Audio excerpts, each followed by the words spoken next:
The janitors of death, without question, report for duty, expecting charcuterie, and hold both their work and the citizenry in general contempt. The motto: we kick our day in the teeth, fuck it. There cannot be a matter of failing to rise to the occasion here, when there simply isn't one to which to rise. We would know. We snoop about with our industrious collective snout. If Cain killed Abel because Abel was a twat, then that's it. What else do you want? Alejandro Jodorowsky said the first and only time he rode an elephant, he had a powerful revelation about the hips being in charge of the whole body. Dancer Martha Graham would have saluted Alejandro's revelation. The Japanese film director Shôhei Imamura insisted that what mattered most to him were the lower parts of the body and the lower parts of the social order.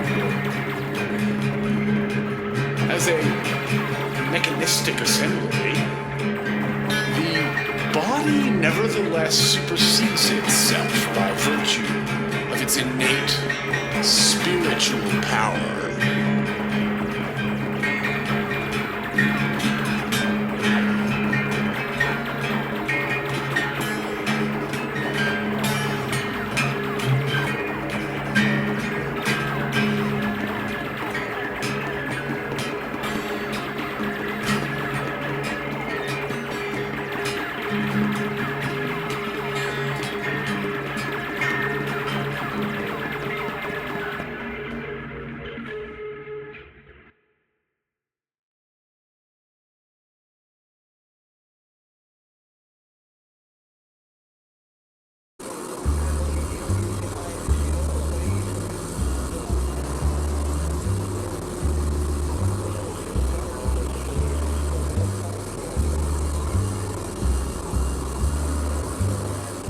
The other day we were drinking black tea and smoking Camel cigarettes, and we got to talking about all the formidable triumphs of the will embodied by crazed adventurers and randomly selected survivors in both narrative fiction films and documentaries of Werner Herzog.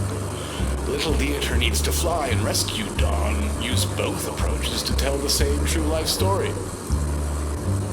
Especially beloved to us at the Little Blue House, however, is his 1998 documentary Wings of Hope about Julianne Kopk, the sole survivor of Lanza Flight 508 in 1971, who plummeted from the sky into the Peruvian jungle and survived for days when she was only 17.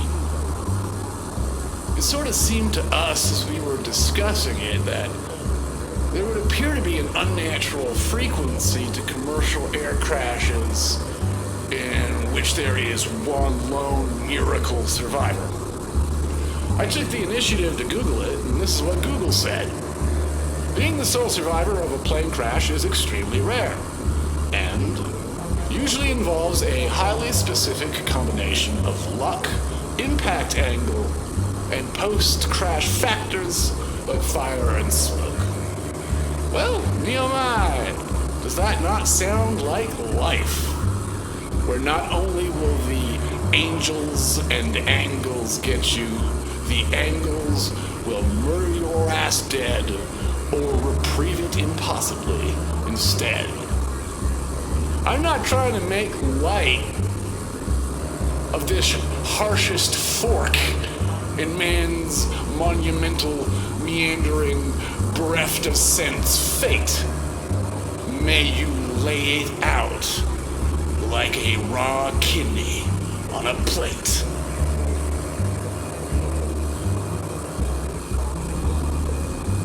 Writer and polymath Alexander McCloud watched as a youngster as his hometown of Halberstadt was blown almost completely to bits in a series of coordinated airstrikes. In Air Raid, his book about that private but also extremely public event, Cluj starts on the ground with his fellows, the townspeople, in filth and scurrying ignominy.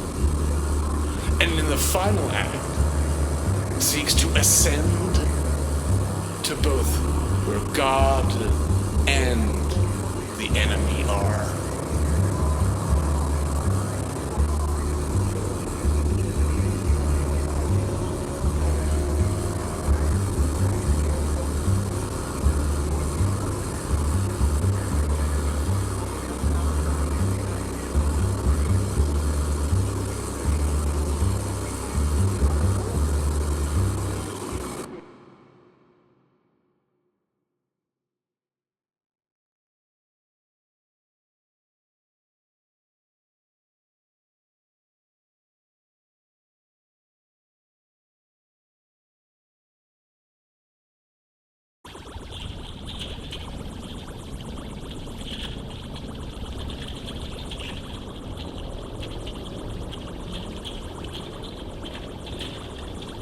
The essence of the sublime is that it shatters the mind whilst leaving it intact at the same time. For Immanuel Kant, there cannot be any doubt that the sublime pertains to a condition of overwhelm when faced with the immensity and incomprehensible power of nature. What we do, you see, is we supersede the sensible and assimilate ourselves into the supersensible, into hypertrophy of Mr. Human Being Potato Head. Uber alerts me that shopping is underway. Bless you, Uber, and bless you, Safeway. That's right, bitches, we got raspberries and mango spears on the way, and 12 cans of Coca-Cola to keep the hobgoblins of drunkenness away, and assure that we're in fit position to play the following day.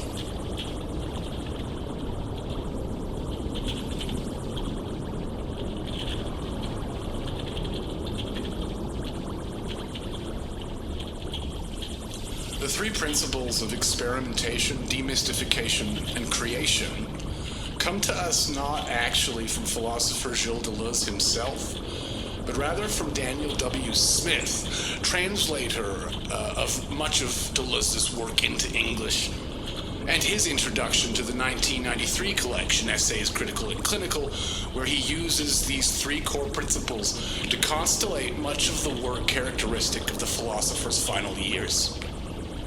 There is a linearity for me here, experimentation unto demystification unto creation, comparable to the decisive, if sometimes messy stages of grief, the one after the other. Backsliders beware. The preeminent experimental clinician of philosophy is for many of us, and definitely for Deleuze, the rebel Dutch Jew Spinoza, master lenscrafter, and first philosopher to comprehensively torpedo Descartes, who was exiled twice and did what he had to do and said what he had to say. Precisely the kind of philosopher who wouldn't take seriously a judgment levied by others and would just about have to try every damn thing himself.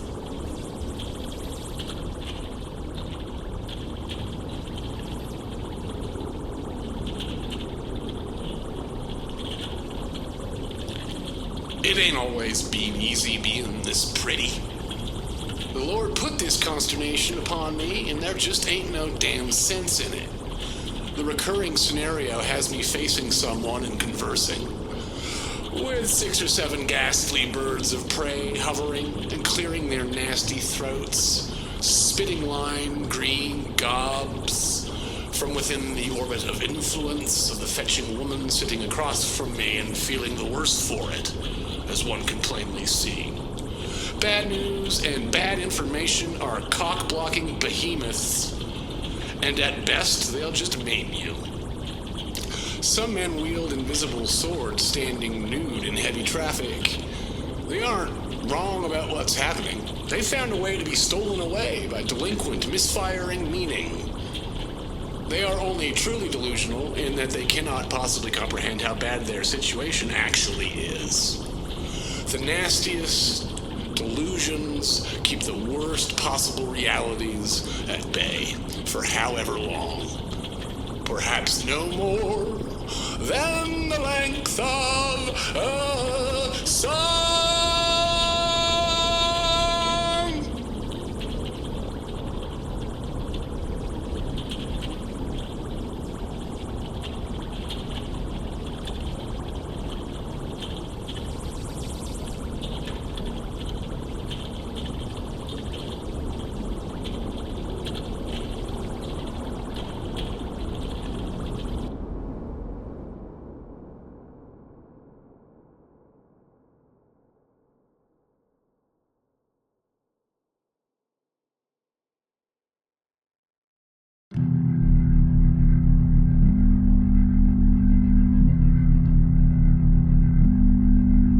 I want to begin by reading the invocation to the Muse, or at least two paragraphs of the invocation to the Muse, which appears in the tunnel, actually in this book, which is a narration by a historian whose specialty is Nazi Germany, and he's just finished a magnum opus, Guilt and Innocence in Hitler's Germany, and he is trying to write a preface to this book, and he can't. He's blocked, and he starts to write the pages I've written for him.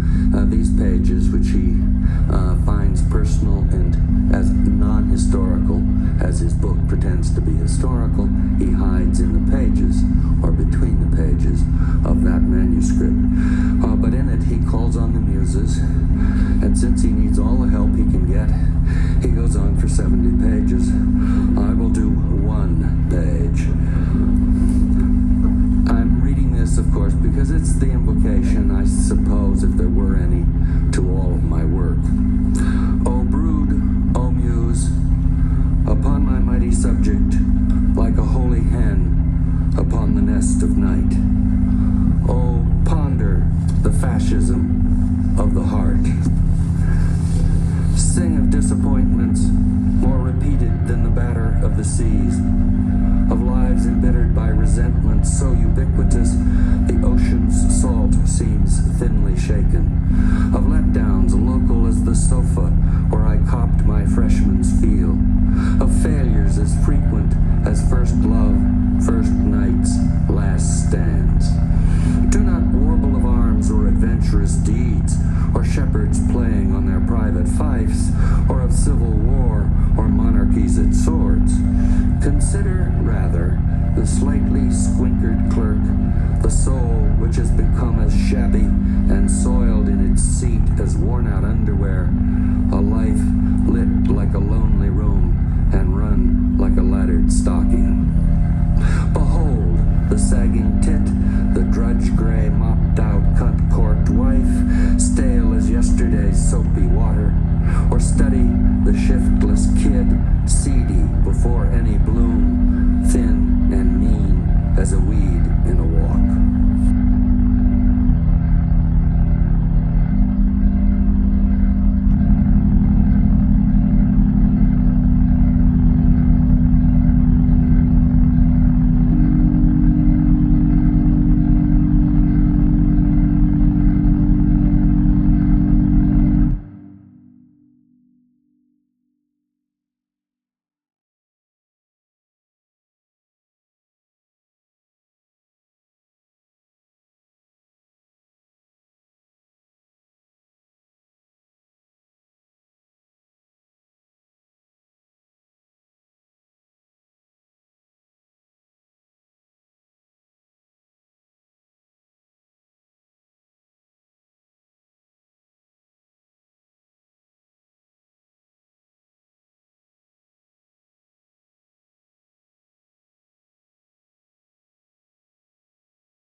offer praise and gratitude to a cheeky little god with an aggravated attitude.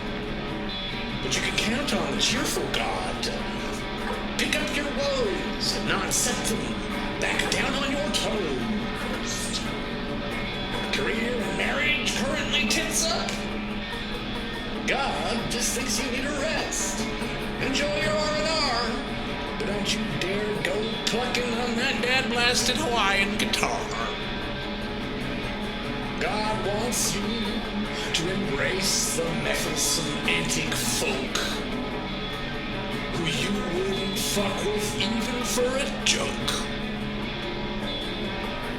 Your spleen may be mighty, but the Lord's got you beat. He's the meanest motherfucker on the most raggedy-ass streets. But it ain't no thing if you allow love to carry your heart like a big old shiny Safeway shopping cart. God will restore what's yours.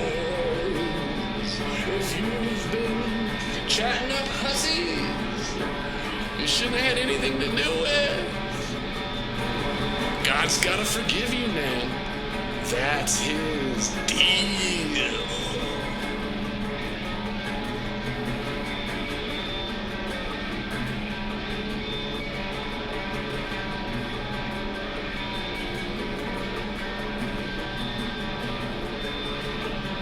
Ladies and gentlemen, I would like to apologize for the unfortunate series of ultimately catastrophic events that have taken place under my watch today. And with all of you who are gathered here desperate to know what is actually going on, Christ, what can I say? The news is impossibly bad. Literally impossibly bad. You see, Dave, our head of security and trivia night kingpin, well, Dave has confirmed that the outside world has vanished, and we are damned to roam the showroom floor together in a loop for eternity. Wow, Jay, isn't that an awful lot like the Louis Buñuel film, The Exterminating Angel? Or, excuse me, El Ángel Exterminador. God help us. It sure is.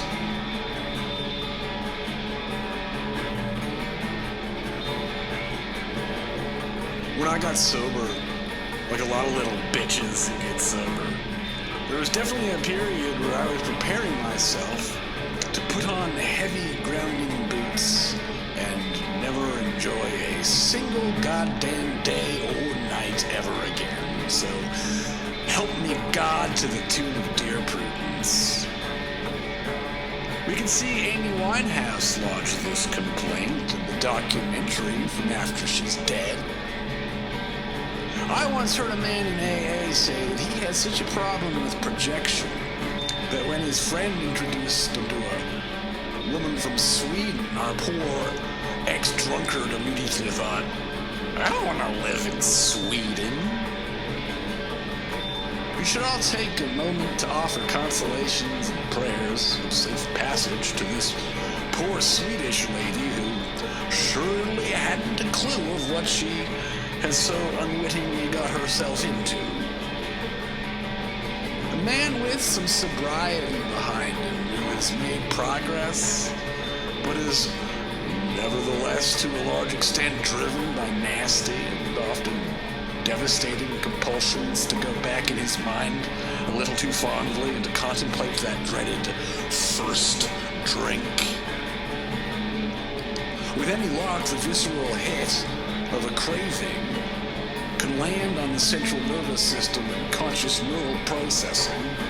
Alcohol as near to you as though you just tossed some back with gusto moments before.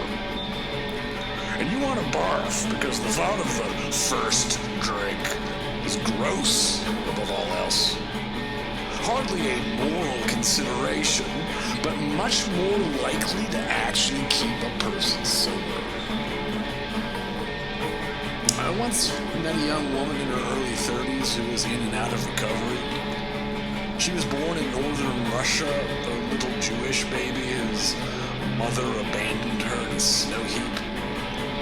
This young woman spent the first decade of her life in a Russian orphanage, and then she was adopted and brought to North America by decent and upstanding adoptive parents who all the same had endless difficulty communicating with or understanding this remarkable and highly unusual child who, as she grew into her teens, slid and slid into an increasingly sordid sphere of life.